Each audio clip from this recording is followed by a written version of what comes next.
ભાવનગરની સરટી હોસ્પિટલમાંથી કાલે એક કિસ્સો સામે આવ્યો હતો, જેમાં એક વ્યક્તિનું અકસ્માત થયું હતું અને ત્યારબાદ તે સરટી હોસ્પિટલમાં સારવાર લઈ રહ્યો હતો.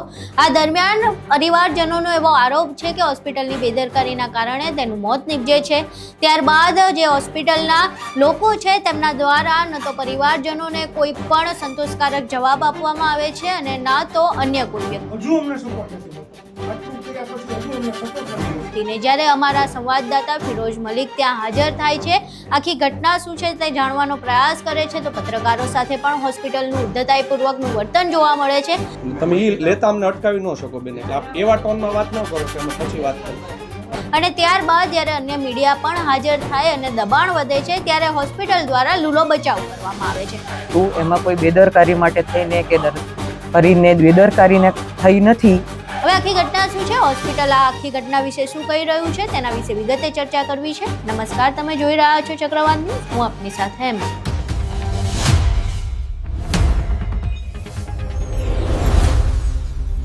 સરટી હોસ્પિટલમાંથી ગઈકાલે એક કિસ્સો સામે આવ્યો, જેમાં એક વ્યક્તિ જે અકસ્માત થયો હતો ને એની સારવાર હોસ્પિટલ ખાતે લઈ રહ્યો હતો, તેનું મોત નીપજે છે. પરિવારજનો એવો આરોપ લગાવે છે કે જ્યારે વ્યક્તિ હોસ્પિટલમાં દાખલ હતો તે વેન્ટિલેશનમાં હતો. હોસ્પિટલ દ્વારા અમુક કારણોસર વેન્ટિલેશન કાઢવામાં આવ્યું અને ત્યારબાદ જ્યારે ફરી વેન્ટિલેશન પર તેમને મૂકવામાં આવ્યા ત્યારે વેન્ટિલેશન યોગ્ય રીતે લગાવવામાં નહોતું આવ્યું અને તેના કારણે વેન્ટિલેશન ફરી લગાવવામાં આવ્યું. તેના થોડા જ સમયમાં દર્દીનું મોત નીપજે છે. હવે દર્દીનું મોત નીપજ્યા બાદ જ્યારે પરિવારજનો આરોપ લગાવે છે ત્યારે હોસ્પિટલ કોઈ પણ પ્રકારનો સરખો જવાબ નથી આપતી. પહેલા અહીં એ દ્રશ્યો જોઈએ. અમે પોતે જ હતા અને અનુભવેલું છે કે તમે તમારા સગાવાલા અહીંયા રાત્રે હતા, એને તમને કીધેલું?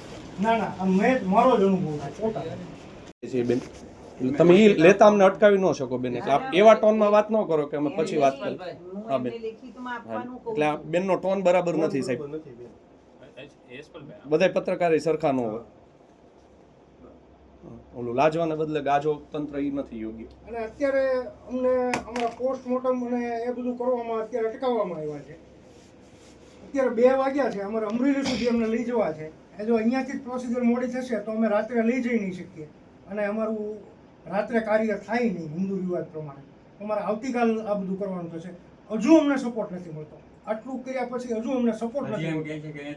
ફરિયાદ કરી છે એટલે હવે એમ કહે છે હવે ટાઈમ લાગશે. હવે ધોલારા પોલીસ ને બધું આવીને પછી ચેકઅપ કરશે, પછી બધું થશે. એ ધર્મેન્દ્રસિંહ ખાલી છે બોડી શિફ્ટ પોલીસને જાણ કરીને શિફ્ટ કરાવી દીધું છે. પોલીસ વાળા તો આવી ગયા છે. હા, નિવેદન લેવા કેસ કાગળ એમ અહીંયા છે. પોલીસના પોસ્ટમોર્ટમમાં એ લોકોને ધોલારાથી કોઈ એની માટે શેની માટે આવવાના? એક્સિડન્ટ કેસ છે ને, બનાવનું સ્થળ તો આ લોકો કેસ કાગળ 0 નંબરથી આ લોકો પોલીસના કેસ કાગળ આપણે અહીંથી ત્યાં જાણ કરીએ જે ઘટના સ્થળે હોય ને ત્યાં, અને ત્યાંથી લોકો આવીને પછી એનું વેરિફિકેશન પંચનામું ને બધું કરી. અહીં તમે દ્રશ્યો જોયા. હવે મીડિયાના દબાણના કારણે હોસ્પિટલે જવાબ આપવો પડે છે અને ત્યારબાદ હોસ્પિટલ પોતાનો લૂલો બચાવ કરે છે અને કહે છે કે આ સમગ્ર મામલે તપાસ કરવામાં આવશે અને તપાસમાં જે પણ સામે આવશે એ મુજબ આગળ કાર્યવાહી કરવામાં આવશે. અહીં સાંભળીએ હોસ્પિટલના લોકો અને ડોક્ટર્સ આ સમગ્ર મામલે શું કહી રહ્યા છે. બેન, એક પેશન્ટ છે નીરજ અનિલભાઈ વ્યાસ નામનું. તેમના પરિવારજનો છે તે ગંભીર આક્ષેપ લગાવી રહ્યા છે કે હોસ્પિટલના ડોક્ટરોની બેદરકારીના લીધે તેમના પરિવારજનનું મૃત્યુ થયું છે. શું સમગ્ર વિગત છે ને શું એમાં હકીકત છે? દર્દી નીરજ અનિલભાઈ વ્યાસ તારીખ 28/5/2026 ના રોજ સરટી હોસ્પિટલ ખાતે રોડ ટ્રાફિક એક્સિડન્ટ નો ભોગ બની અને દાખલ થયેલ.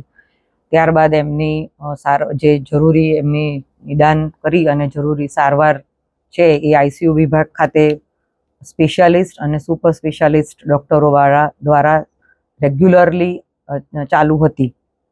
અને આજે સવારે જ્યારે ડૉક્ટરોને એમનું જે કંઈ કન્ડિશન હશે એ પ્રમાણે આગળ તપાસ માટે થઈ અને આગળના રિપોર્ટ્સ માટે થઈને એમનું વેન્ટિલેટર જે ડિસ્કનેક્ટ કર્યું અથવા જે કંઈ પ્રોસેસ એમને બોડી ઉપર કરી એના ટ્રીટમેન્ટના ભાગરૂપે અથવા એમની જે કન્ડિશન હતી એમાં આગળની વસ્તુ માટે કરેલું હતું. એમાં કોઈ બેદરકારી માટે થઈને કે કરીને બેદરકારીને થઈ નથી. જે પેશન્ટની કન્ડિશન પ્રમાણે જે સારવાર આપવાની હતી એના જ ભાગરૂપે જે પ્રોસેસ થઈ હતી પેશન્ટ ઉપર વેન્ટિલેટરની સાથે એ થયેલી હતી. કોઈ પણ પ્રકારની બેદરકારી કોઈ પણ ડોક્ટરો કે સ્ટાફ દ્વારા થયેલ છે નહીં, એમની ગંભીર બીમારીના કારણે જ દર્દી આપણી સાથે અત્યારે નથી. બેન, આ દર્દીને કયા વિભાગમાં દાખલ કર્યો હતું, કોણ ડોક્ટર છે તેની સારવાર કરતા હતા અને કયા એચઓડીમાં આવે?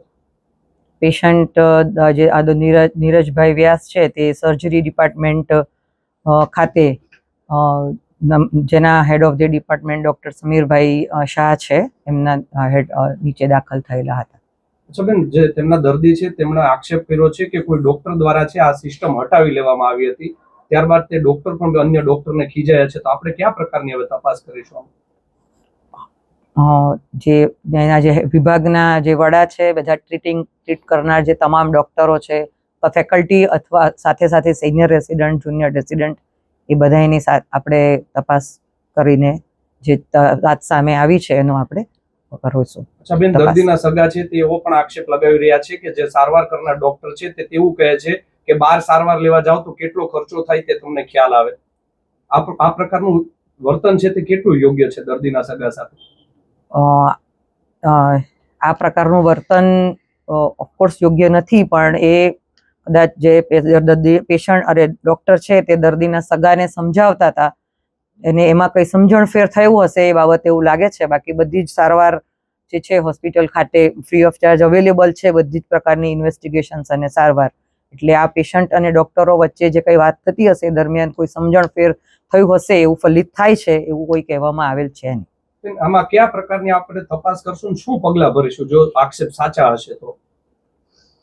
પહેલા આક્ષેપો જે છે એને આપણે સાબિત કેવી રીતે, કેટલા ગંભીર પ્રમાણમાં સાબિત થાય છે, શું સામે આવે છે, એના આધારે નક્કી કરી શકાય. અચ્છા બેન, અવારનવાર ભાવનગરની સરટી હોસ્પિટલ છે તે આવી રીતે છે વિવાદોમાં સપડાયેલી રહેતી હોય છે, શું એવું કારણ છે કે સરટી હોસ્પિટલ છે તે વિવાદમાંથી બહાર જ નથી આવતી? કોઈ પણ હોસ્પિટલ છે એમાં અલગ અલગ પ્રકારની ગંભીરતા સાથે અને અલગ અલગ અંગોના રોગો સાથે, ગંભીર પ્રકારના રોગ સાથે અહીંયા આવે છે, તો દરેક દર્દીને પોઝિટિવ આઉટપુટ નથી મળતો, એટલે સ્વજનો છે એ ગુમાવવા પડે છે. તો એ ફક્ત ને ફક્ત સારવાર ઉપર કે આધારિત નથી, એ દર્દીની પોતાની જે રોગની ગંભીરતા, એની આગળ લીધેલી સારવાર, એના વ્યસનો, એ બધાના આધારે રોગનો આઉટપુટ, રોગમાંથી દર્દી મુક્ત થશે કે નહીં એ નક્કી કરવામાં આવે છે.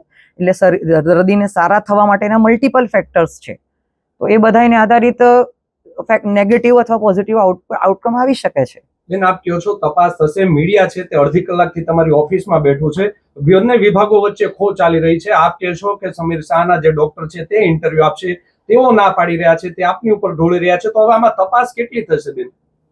ઓફિસમાંથી જ કોઈ લાઇઝનિંગ નથી થતું કે કોણ જવાબ આપશે મીડિયાને, કોણ નહીં આપે, તો આમાં કયા પ્રકારની તપાસ થશે બેન? મીડિયાને જવાબ આપવા માટે જે અધિકારીઓ છે એ ઓલવેઝ આપે છે અને આપતા જ રહે છે, અને આપીએ જ છીએ અને આપતા જ રહીએ છીએ. ઓફિસની જવાબદારી છે તપાસ કરવાની તેમજ જવાબ આપવાની, સગાવાલા હોય કે પેશન્ટ હોય કે media. Thank you so much. ડોક્ટરની બેદરકારી છે તેઓ પરિવારજનો કહે છે, સરકાર ખૂબ આરોગ્ય ક્ષેત્રે ચિંતિત છે, તો પછી આમાં સુપ્રિન્ટેન્ડન્ટની જવાબદારી કેટલી આવે હોસ્પિટલમાં જો આ પ્રકારે ઘટના બને? જે ફરિયાદ આવી છે એને આપણે વધારે ઊંડી તપાસ જલ્દીમાં જલ્દી બને એટલી કરી, અને જો ખરેખર કોઈ વ્યક્તિ અથવા ડિપાર્ટમેન્ટ એમની વિરુદ્ધ જે કંઈ પહેલા પુરાવા જોવા પડે પછી એના આધારે એક્શન લઈ શકાય, અથવા આ હાયર ઓફિસમાં એને રિફર પણ કરી મોકલી શકાય. એઝ અ સુપ્રિન્ટેન્ડન્ટ તરીકે આ વિભાગની મુલાકાત લો છો ખરી, પેશન્ટને તાગ મેળવો છો ખરી કે કેવા પ્રકારે હેરાનગતિ થાય છે તમે જોવો છો ખરી રૂબરૂ? જી હા, જોવામાં આવે છે. જી હા. બેન, સરટીમાં અવારનવાર આક્ષેપ લાગે છે કે સિનિયર ડોક્ટરો છે તે કોઈ પણ ફરજ ઉપર હાજર જ નથી હોતા, તો ક્યારે આપણા દ્વારા સરપ્રાઇઝ ચેકિંગ કેવું થાય છે કે કેમ? જી હા, થાય છે. ક્યારે થયું તમે? છેલ્લે ક્યારે બેન કરવામાં આવ્યું? એની ડિટેલ ડેટા હું તમે તમામ મિત્રોને આપી શકું છું જ્યારે પણ જરૂર પડશે ત્યારે લિખિતમાં. અહીં તમે હોસ્પિટલનો લૂલો બચાવ સાંભળ્યો. હવે આ સમગ્ર ઘટનામાં પ્રશ્ન એ થઈ રહ્યો છે કે દરેક જગ્યાએ હોસ્પિટલમાં વારંવાર શા માટે ડોક્ટર્સ દ્વારા એવું કહેવામાં આવે છે કે મીડિયા અહીં ના જોઈએ, જ્યારે હોસ્પિટલ સરકારી હોય ત્યારે જો ટેક્સના પૈસાથી હોસ્પિટલ ચાલી રહી છે તો પછી મીડિયાકર્મી ત્યાં હોસ્પિટલમાં કોઈ પણ ગેરવર્તન થાય અથવા હોસ્પિટલની બેદરકારી સામે આવે તો શા માટે મીડિયા ત્યાં હાજર ન હોવી જોઈએ? શા માટે દર વખતે હોસ્પિટલ દ્વારા એવું વર્તન કરવામાં આવે છે કે મીડિયા અહીં હાજર ન હોવી જોઈએ અને તેને ઉદ્ધતાઈપૂર્વક હટાવવાનો પ્રયાસ કરવામાં આવે છે? અમારા સંવાદદાતા ફિરોઝ મલિક પણ ત્યાં હાજર હતા. તેમણે જે પોતાની સાથે ઉદ્ધતાઈપૂર્વકનું વર્તન થયું ત્યારબાદ તેમણે હાર ન માની અને ફરી એકવાર તે હોસ્પિટલના જે પણ જવાબદાર વ્યક્તિઓ છે તેમની પાસે ગયા અને આખી ઘટના વિશે જવાબદેહી માંગી કે તમારી હોસ્પિટલમાં એક દર્દીનું મોત નીપજ્યું છે તો કમસે કમ તમે એની જવાબદેહી તો આપો. હકીકતમાં થયું હતું શું? જે પ્રમાણે હોસ્પિટલમાં જે દર્દીના પરિવારજનો છે આરોપ લગાવી રહ્યા છે, એ આરોપો સાચા છે કે ખોટા છે? કમસે કમ જો એ આરોપો ખોટા છે તો પરિવારજનોને કમસે કમ તમારે સંતોષકારક જવાબ તો આપવો જોઈએ કે નહીં?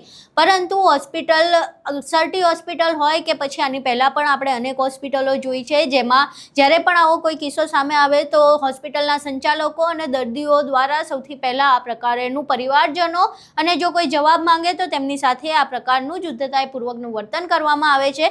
હવે આખી ઘટનામાં પરિવારજનોએ જે આરોપ લગાવ્યો છે અને હોસ્પિટલ દ્વારા જે પોતાનો લૂલો બચાવ કરવામાં આવ્યો છે તેના વિશે તમારું શું માનવું છે? તમારા મંતવ્યો અમને કોમેન્ટ બોક્સમાં જરૂર જણાવજો. વિડીયો પસંદ આવ્યો હોય તો વિડીયોને લાઇક કરજો, શેર કરજો અને અમારી ચેનલને સબસ્ક્રાઇબ કરવાનું ભૂલશો નહીં. નમસ્કાર.